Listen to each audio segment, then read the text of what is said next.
আমি অ্যাডভোকেট সঞ্জয় কুমার খাসকের সাধারণ সম্পাদক বাংলাদেশ পুজোজন পরিষদ পটুয়াখালী জেলা শাখা।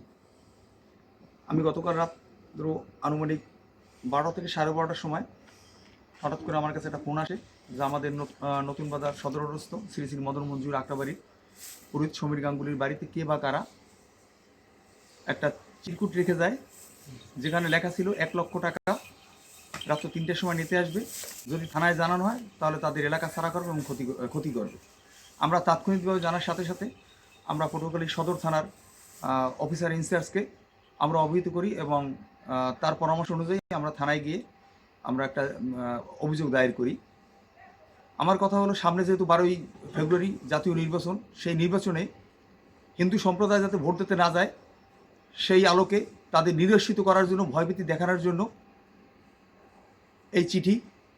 এবং এছাড়াও এই বাংলাদেশে মৌলবাদী উত্থানের কারণে হিন্দু জনগোষ্ঠী তথা সনাতনীদের সমূলে নিধন করার জন্য, এ দেশ থেকে বিতাড়িত করার জন্য আমাদের এই হুমকি। আমরা এই হুমকি কিছুতেই পটুয়াখালী জেলা শাখা এটা মেনে নেবে না। প্রশাসনের দৃষ্টি আকর্ষণ করছি, প্রশাসন যদি এই উদ্ঘাটন না করে, এই সমীর গাঙ্গুলিকে দেশে তার বাড়ির পাশে অসীম মালাকারকে দিয়েছে, আমরা সেই বাড়িতেও গিয়েছি। হ্যাঁ, আশিস মালাকারের বাড়িতে দিয়েছে, আমরা সেখানেও গিয়েছি। প্রশাসনের কাছে একটাই অনুরোধ থাকবে, আপনারা কে বা কারা এই কাজটা করেছে তাদের ধৃত করেন, নতুবা আমরা সনাতনী সম্প্রদায়কে নিয়ে পুজোজন পরিষদ আমরা বৃহৎ আন্দোলনে ডাক দেব। আমরা এভাবে ঘরে থাকতে পারি না। সকলকে ধন্যবাদ, আমাদের সাথে থাকবেন।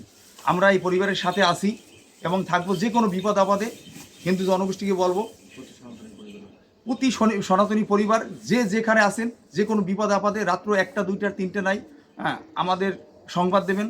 আমরা আপনাদের পাশে সবসময় আছি, ছিলাম এবং থাকবো।